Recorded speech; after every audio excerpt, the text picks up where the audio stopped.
All right. Welcome to that I titled this conscious practice, conscious technical practice, and that might seem really obvious, but I have something to say about that, and then we'll go on to our normal routine. So that way, those of you that are only able to tune in for a short amount of time can at least get the gist of what I was talking about. And by the way, if you're just joining here, let me know you're here. I would love to see that you're here in the comments. I know if you're watching from Patreon's website, then it's more difficult to leave a comment, but on the YouTube app or if you're on your computer, I'd love to know that you're watching. By the way, thank you for those of you supporting me on Patreon. I really appreciate it. It helps me do these classes, and you can sign up for lessons there, mini lessons where I teach a little private one-on-one lesson after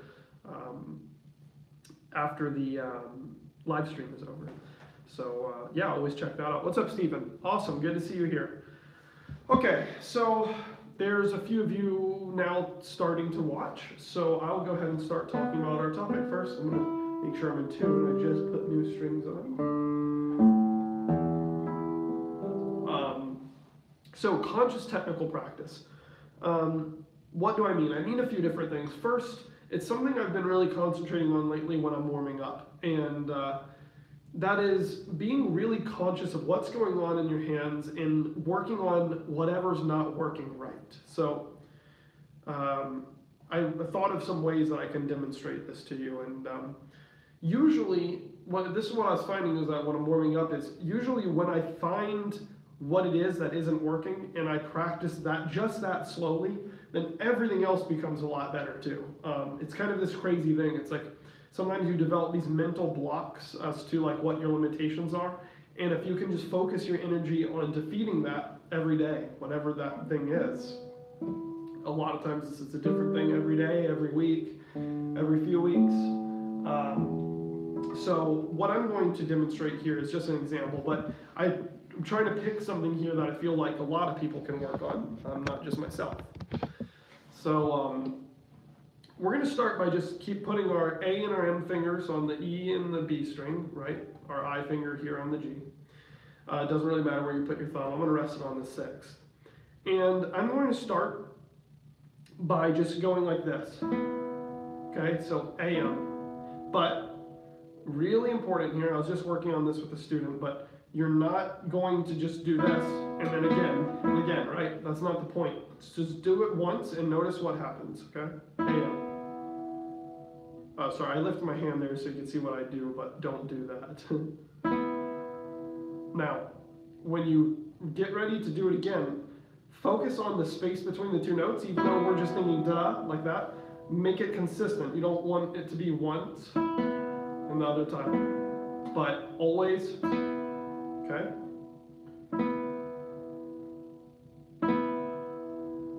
Make sure there's ample time for you to relax and just think about what you're going for between each time.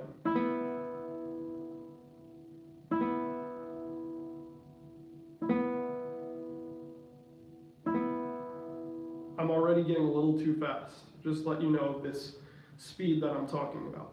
Now, this is the first step.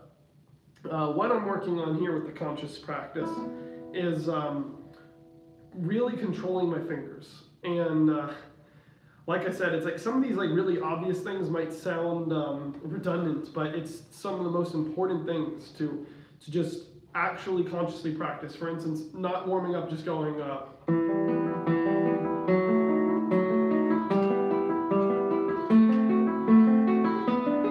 For me, when I do those types of things, sometimes it does get me warmed up over time, but not nearly as fast as the conscious things do. So lots of times I wake up and I start playing guitar for the day, and my right hand is not working reflexively. My fingers are not moving as fast as they do, or they don't get warmed up as fast as I want them to. So I'm showing you how I work this.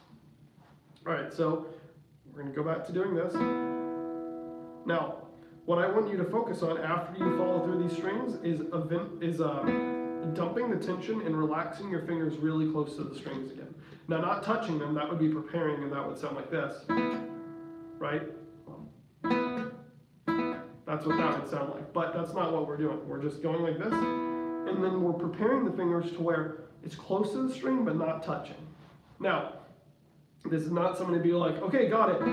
Okay, we're good now. Let's move on to the next step. But always looking for improvement here, right? So this is what will make the difference and what will make you better each day. It's like going AM and then looking where your fingers land. Likely, if you're like me, you're pretty disgusted with how far away from the strings they are. For instance, sometimes, it's hard to tell in the video, but sometimes I'll go like this and it'll be pretty far out, like a solid ½ an inch away from the strings. And it's really unnecessary to do that. Like when I focus consciously, I can relax my fingers to where they're really close to touching the string. Once again, what we're doing is relaxing our fingers and not flicking them back out. Now, what I just became conscious of here is while paying attention to my other fingers, is that my eye finger was sticking out a little bit too far. So what I'm going to do now, just to practice, I'm going to plant my eye finger on the 3rd string, and I'm going to do the same thing, the A and M.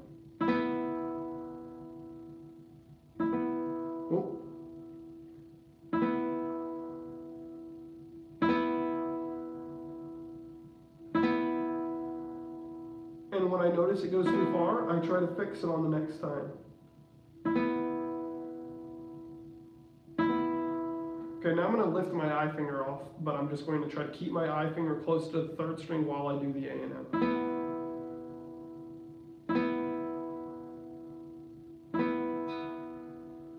Okay, let's not get too fast.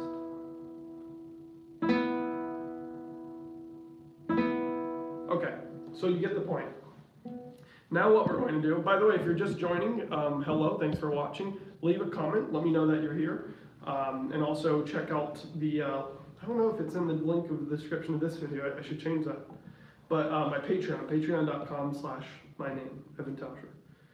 That link is also in the bio on Instagram. Okay, let's go to M and I, all right? What we're gonna do now is we're going to plant our A finger, just for the time being, we're gonna plant it on the 1st string and we're gonna plant our thumb on the 6th string. We're going to go M-I, right, on the G and B. And we're going to focus on these same sort of things. Now, the A finger there is just to have this comfort with also keeping these planted. It's definitely easier to not have your A finger planted because your A finger moves with your M. Or at least it should to some degree. But sometimes you don't have that luxury. Sometimes you're playing something really fast and you need to prepare the A finger. So we're just preparing this and doing the same exercise.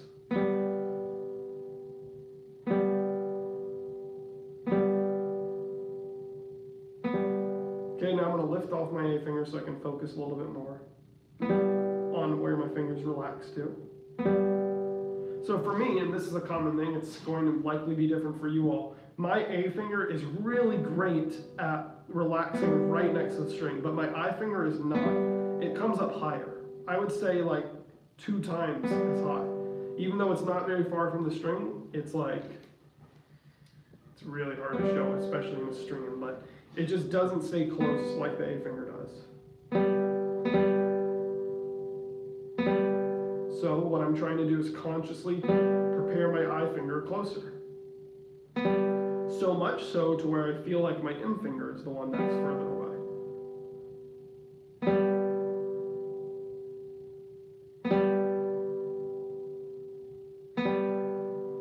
So now once you've mastered whatever your goal was there, maybe it was moving your M closer, we're going to go AM, MI, AM, MI. Now enough separation between those 2 groupings to where you can watch and see like how your fingers reacted to what you just did.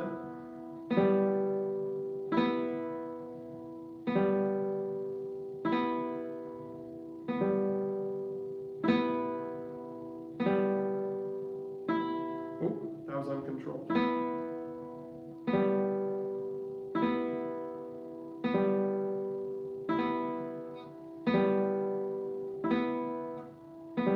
Now I'm going to do the same thing just for practice sake in a different position on the strings so that you're not getting used to one sound and one string tension.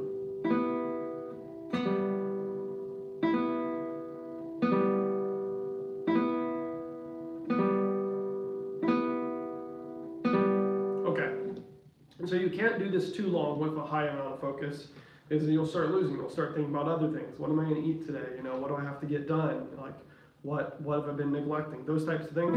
You want to keep this super focused, so let's not go too long. Now we're going to do the opposite way, and we're going to do I am. And we're going to think about that same thing.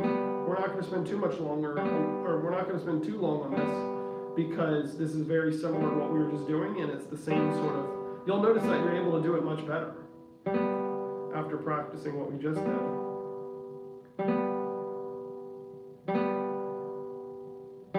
Okay, so now I'm already at a point, maybe you're not, but for me, I'm at a point where I'm pretty happy now with where my I and M fingers are landing, or are relaxing to. So I'm going to move on to the M and A. Okay, so I wasn't happy with that. I'm also not happy with the da-da, like the speed or the rhythm of it. So I'm going to work on that. All right, now I'm not happy with my I finger. It's coming up too high, like this, right? So I'm going to slow it down just a little bit.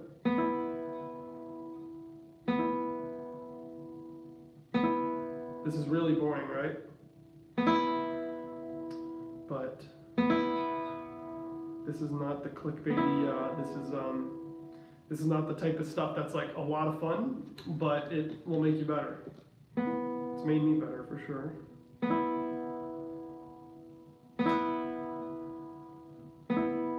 It's like when you focus on these little things, in the middle of playing your pieces that have like so much difficult right hand work and left hand combined, you start realizing like in those things, in those pieces you're playing, you're not able to concentrate on this type of stuff.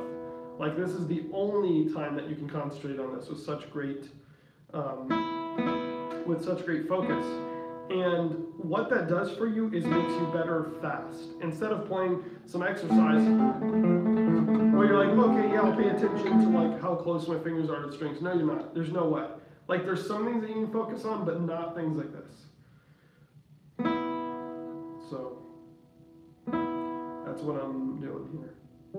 So now I'm going to alternate my I and M and my M and A. So I am, M, A. I'm focusing on relaxing close to the strings.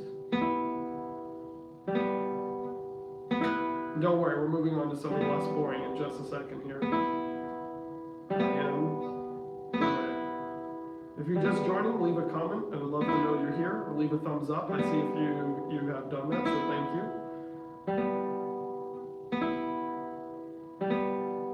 Thank you for supporting me on Patreon, those of you that are on there. Help support this class. There's also different levels you can sign up for, like private lessons, little miniature lessons that I teach each week after the technique class, where you can show me how it's working for you, and maybe I can correct something or help you with something.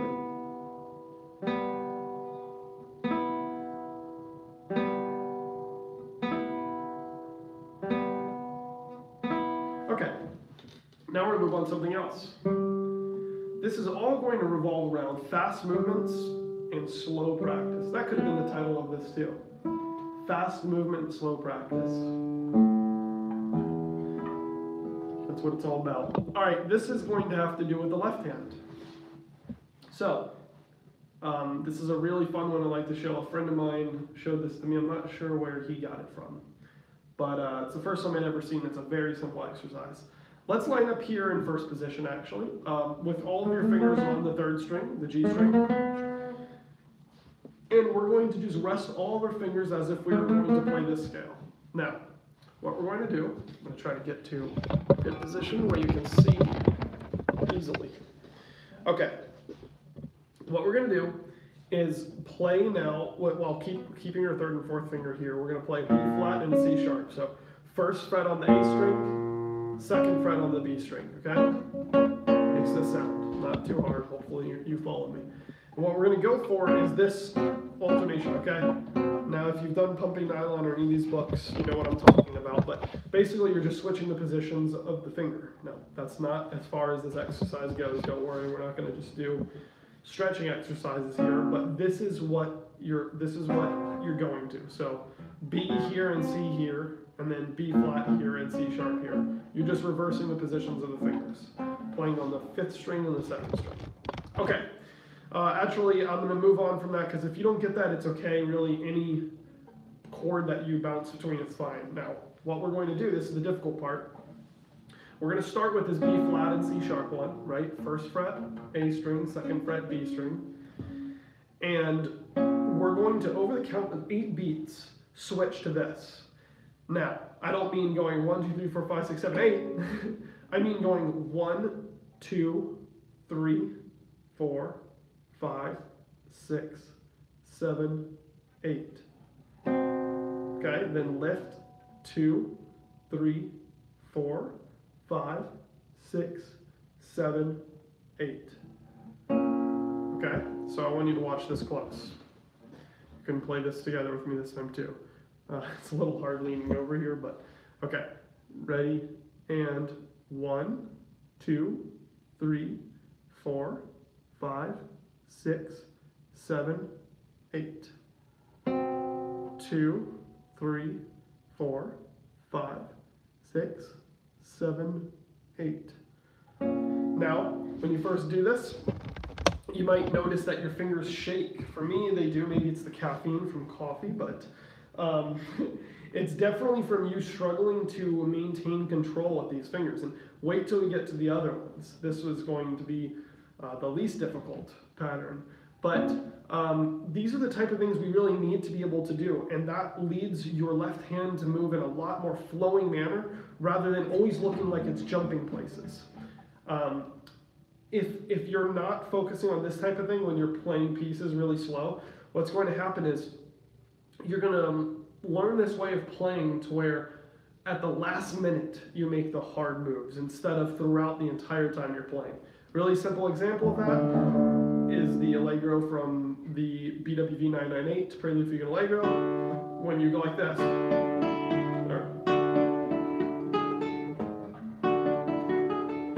Right? So this is way one of doing it, where you would look jumpy.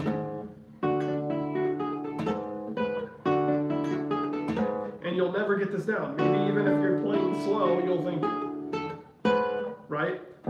It does not work. The way you have to practice something is like this slow.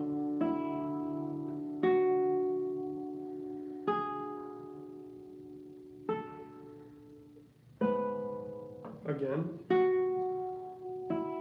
Okay.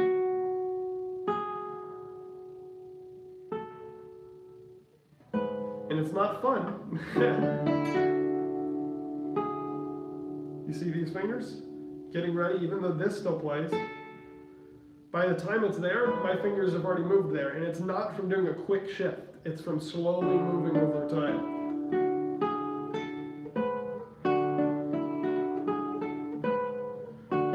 So then when you're playing, your hands look smooth, da da da da da da da, instead of, that's what ends up happening. You make a terrible sound, you might go like that off the fingerboard. Okay. Not to get too far off the point, because a lot of you guys already know things like this, but this is where we're going to practice doing this kind of exercise rather than thinking like, oh, what finger comes next, and you having learned this piece or figure out something from your program. Although I do encourage you to do that. Find somewhere in your music where you need to do like some sort of crazy stretch or left hand movement that's giving you difficulty. Okay, let's do this some more. Just with 1 and 2. We're going to count to 8. We're going to start here with B flat and C sharp. Okay, 1, 2, ready, and lift, 2, 3, 4, 5, 6, 7, 8, play, 2, 3, 4, 5, 6, 7, 8, play, 2, 3, 4, 5, 6, 7, 8, play. Now I see a few of you are joining just now, so if you're joining, let me know, leave me a message, leave me a comment here, give the video a thumbs up. Love to see that you're here. We are just slowly moving to these 2 positions, so B flat and C sharp, and C and B flat. They're just exact opposites of each other. So let's do that again. Starting here, 1, 2, ready, and 1, 2, 3, 4, 5, 6, 7, 8, 2, 3, 4, 5, 6, 7, 8. Now, one of the major tendencies when you're doing this is to shoot off like really fast like this, 1, 2, 3, 4, and then you're already here by 4, ready to play. That's not what we're doing. We're doing really controlled movements. That's the goal here. What's up, Kenneth? Good to see you, man. Okay, so now let's do this with 2 and 3, and we're going to leave our 1st and 4th finger down on the 3rd string. Also important here is we are not going to hold our pressure down. We're just going to touch the strings. Okay, so let's do B and D, right, with our 2nd and 3rd finger. This is where it's going to get more difficult because typically we have more control with our 1st and 2nd finger rather than our 2nd and 3rd. And then, even worse with our 3rd and 4th. Okay, so we're going to start here. 1, 2, ready, and 1, 2, 3, 4, 5, 6, 7, 8. 2, 3, 4, 5, 6, 7, 8. 1, 2, 3, 4, 5, 6, 7, 8. 1, 2, 3, 4, 5, 6, 7, 8. So as you've probably figured out, by beat 4, you should be right here, parallel on the 3rd string. I didn't mention that right away because one thing you want to pay attention to is not to be like 1, 2, 3, 4, 5, 6, 7, 8. It's just that's where there shouldn't be a lock-in at that point, but you should be like, oh, there they are. It's crossing the 3rd string. Okay, so let's do this again, starting here with B and D. 1, 2, ready, and 1, 2, 3, 4, 5, 6, 7, 8. 1, 2, 3, 4, 5, 6, 7, 8. 1, 2, 3, 4, 5, 6, 7, 8. 1, 2, 3, 4, 5, 6, 7, 8.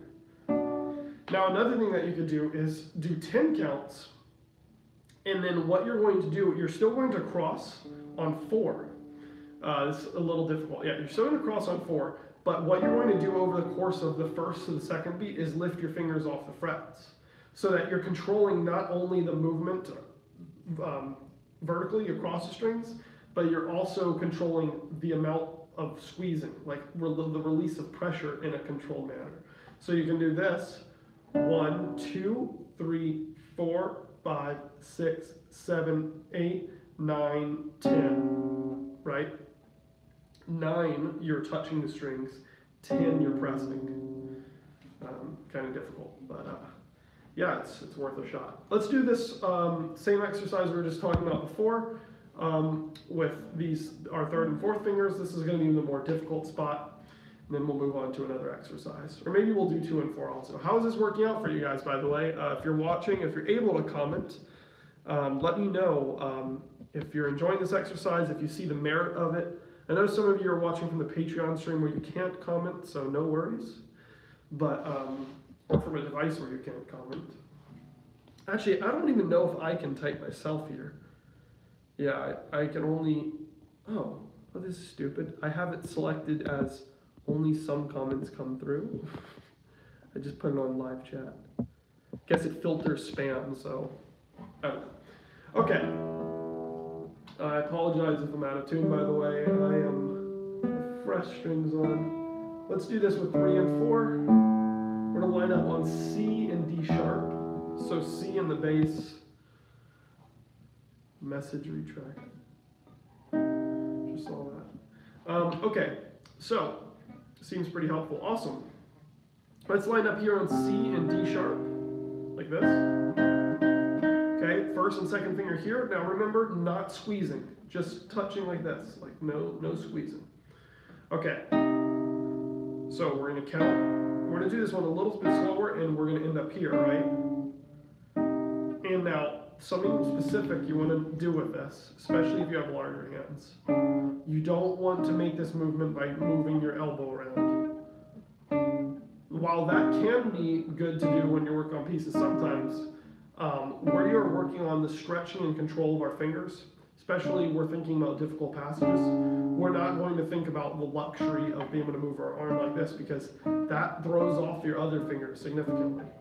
So what we're going to do is make sure all of the movement is coming from our fingers, and we're going to work on controlling that with this exercise. This might be the most important one. If you were to do this as part of your exercise or your technical routine, you maybe want to start with your third and fourth so that you make sure you get to it. Okay, yeah, let's start on, what did I say, C and D sharp, yeah. Okay, so ready, 1, 2, ready, and 1, 2, 3, 4, 5, 6, 7, 8. So I messed that up pretty bad. 1, 2, 3, 4, 5, 6, 7, 8. 1, 2, 3, 4, 5, 6, 7, 8. 1, 2, 3, 4, 5, 6, 7, 8. 1, 2, 3, 4, 5, 6, 7, 8. That was a bad one. 1, 2, 3, 4, 5, 6, 7, 8. Now something I was just trying out here is, you see how this finger kind of turns this way? When I was lifting and moving it, I was trying to keep it a little bit more straight rather than tilting so much to the side. There's this weird action that this finger kind of just all of a sudden tilts sideways. So I just tried to work on that. Okay, once again, we're working on, those of you just joining, we're working on controlling our fingers and moving them from this position, playing this C and D sharp, to playing this C sharp and D, okay? So let's do that again. 1, 2, ready, and 1, 2, 3, 4, 5, 6, 7, 8. 1, 2, 3, 4, 5, 6, 7, 8. 1, 2, 3, 4, 5, 6, 7, 8. 1, 2, 3, 4, 5, 6, 7, 8. 1, 2, 3, 4, 5, 6, 7, 8. Okay? 2, 3, 4, 5, 6, 7, 8. Try this speed. 1, 2, 3, 4, 5, 6, 7, 8. 1, 2, 3, 4, 5, 6, 7, 8. 1, 2, 3, 4, 5, 6, 7, 8. A little bit faster. 1, 2, 3, 4, 5, 6, 7, 8. 1, 2, 3, 4, 5, 6, 7, 8. 1, 2, 3, 4, 5, 6, 7, 8. Now, if you're showing this to a total beginner, you could start by just doing something like the first finger, and not in first position where it's going to be a more difficult stretch than up here. But you could start by doing just this, like F and F, right? These two first frets, and you could say 1, 2, 3, 4, 5, 6, 7, 8. 1, 2, 3, 4, 5, 6, 7, 8. Right? Probably should have started with that, but in effort of this, of the brevity of explaining this exercise, I didn't want to take too long explaining all of this. And this is something that I think most everyone can fathom doing, at least at a really slow speed. I know this is a difficult stretch, but at a slow speed, I think most people can do it. That being said, if it's really difficult, try doing it up here where your fingers don't have to already be spread as far apart. Like, down here, your fingers have to be about that far apart. If you were to compare that to if you move that here, it would be like 6 frets or something. So 5 or 6, 5. Okay. Now, when you now just practice like this without even counting, pay attention, and when you're just playing your pieces, pay attention to where your fingers cross. Like, if you were required to do this kind of motion in a piece, this exact one, which it happens quite frequently, you want to make sure that your fingers are crossing at the right times, and that one doesn't jut out crazy early. And this is the type of practice that we can do and stay really focused, and it makes a really big result on us later, because we are teaching our fingers how to be more controlled. This is not something that you learn while you're just playing through your pieces or while you learn something, a new piece. This is something you learn by working on it here and applying it to your pieces while you're learning. So hopefully you can see the merit in that. I can feel myself improving as I do it right there. So, okay,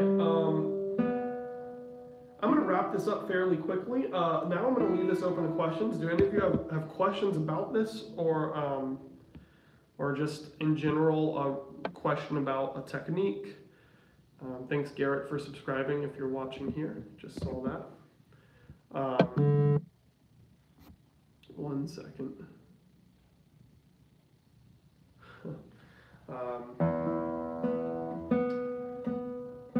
I'm thinking of another type of exercise I can show you guys, but I just wanted to leave this open for questions just for a minute. Not just about the exercise, but just like about technique in general, or practice, or music. I can move on to more right hand stuff too. A further explanation of how that right hand practice that we were doing, about like staying really controlled with the relaxation after we pluck, would be going back and doing a third note. Because ultimately that's what practicing what we were just doing enables us to do. When we relax, and we relax really close to the strings, when we dump the tension, that's what they call it. When we do that, it enables us to play another note really fast, because our finger is already there, right? It's not traveling a great distance to add another note. It's just available. So it makes things like these MAM movements, which are often really difficult, it makes it much easier. It makes it feel natural almost, right? Whereas if you were to sit there and didn't practice this way before, sorry for those of you. If there's any of you here that joined later and don't know what I'm saying, then I can go back and explain this. But basically we were focusing on, right after doing something like MA, dumping the tension and making sure our nails or fingertips, whatever, stay very close to the string when we relax. So for instance, we're not staying back here and then moving back to the strings, nor are we coming way out here and then preparing again. But we're relaxing really close to the string. So that enables us to go fairly consistently and easily. Because we're training our fingers to stay close to the strings so that they're available. Oops, why did I jump to that? I meant to just do this. And then once you notice that you're able to stay close to the strings, and that's kind of like a reflex,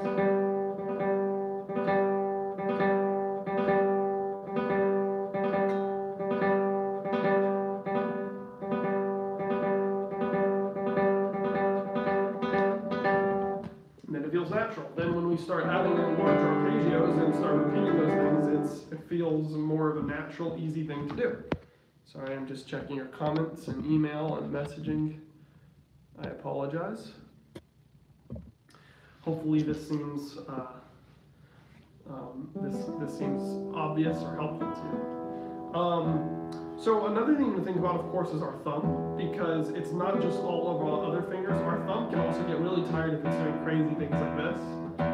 Some people do, you know, it's like huge thumb movements, but like try going like that a million times. Like this will be so sore, that muscle. So same sort of thing, you know, you pluck and then you relax the muscle and try to stay close to the string. It's a little bit funny with the thumb because the thumb doesn't really naturally want to come back out. For instance, if you're in a position like this, where your thumb has to stretch and then you pluck, it's not necessarily natural for your thumb to lift up back against gravity, whereas when you pluck your other fingers, when you relax them, they're relaxing the muscle and they're falling down, right? Like if you were to like grip your fist here and then just let go, your fingers would hang down. They wouldn't come back up naturally, which is like what your thumb kind of has to do. So you kind of have to relieve the tension and then bring your finger back, consciously moving it upwards.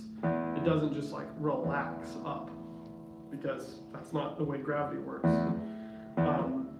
That being said, right after you pluck, you still should feel a tension release. And it relaxing back onto the string.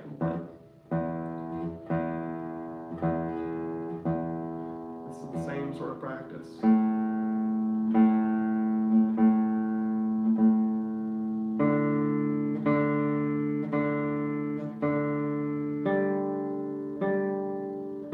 So my I finger is so much better now that I practiced this earlier on in this live stream.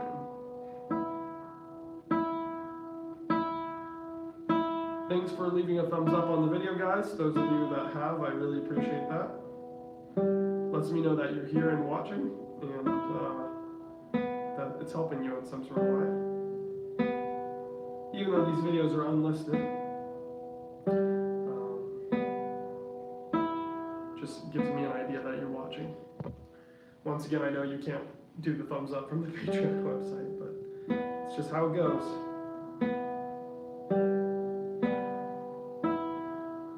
So here, I'm just going I, M, A, and rotating, so I, M, A. But after every finger I pluck, I'm making sure the one that I just plucked relaxes close to the string. If I don't focus on that, sometimes I can end up doing this. See how far my fingers are from the strings? They have to go here, from here to here, instead of, you see, them all being ready.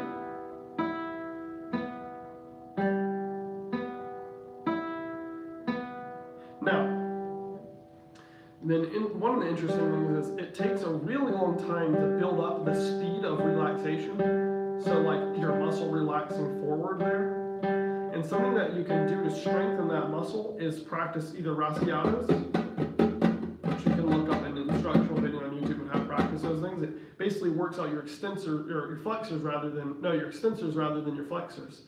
And it's important to develop those muscles too, to getting some fast right hand speed, because it's not really so much about the speed that you go through the strings, because almost anyone can do something like that really fast, so just one little burst. But it's when you have to do it again, and some of that muscle buildup comes from practicing your extensors. So one of the things that I've been doing lately, and this helps with some of this conscious practice topic too, is just alternating I and M, but flicking, not plucking. So that's what the bad sound is coming from, but flicking, right? So when you prepare, you're landing back on your fingernails. It doesn't sound too good, but I'm doing this and making sure I'm not flexing my pinky out or keeping it in. It's something that you can easily do when you're practicing these extensor muscles. Sorry, it sounds terrible, that high harmonic that's coming out, but. And now something I'm making sure I'm not doing is this, right? Flicking all the way out. I'm consciously staying close to the string and not making huge motions. Okay, so now try this with your M and A finger. Make sure your right hand's relaxed, your pinky's not freaking out.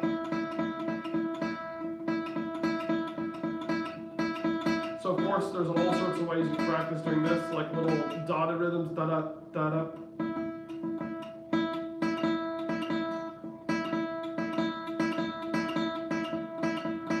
All sorts of different things, but you'll notice that when you go back and you do these exercises, your fingers will feel a little bit more free and speedy, in control. There's all these little tricks that I think really help, so I hope you guys appreciate,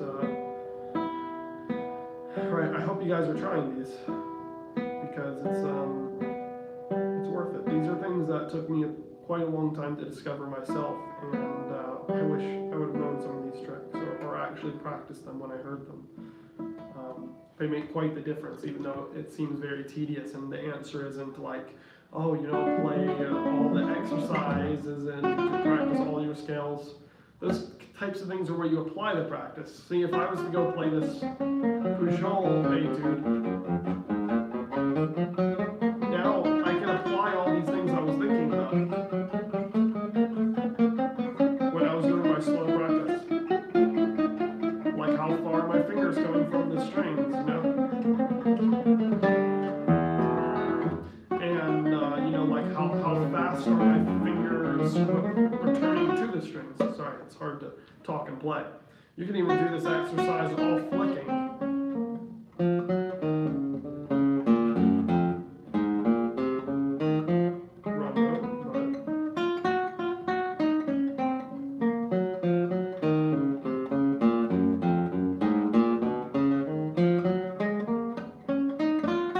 So, these are some good things to work on. I hope you guys enjoyed this. Send me a message if you did. If you're watching this and you didn't come from my Patreon page, that's where I offer a lot of different reward levels, like lessons, little miniature lessons that are really reasonably priced right now for just post technique class. I teach several people every single time I teach these lessons. I'll do little 10-minute post technique class private one-on-one Skype lessons to where we can look at what your hands are doing and what problems you're having and talk about other exercises. And it's just a good time to make sure that this class went well for you when I can't, you know, sometimes if you're able to see the person, you can fix things a lot quicker rather than just like relying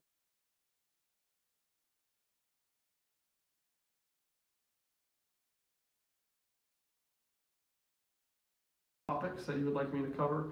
And I'll see you around.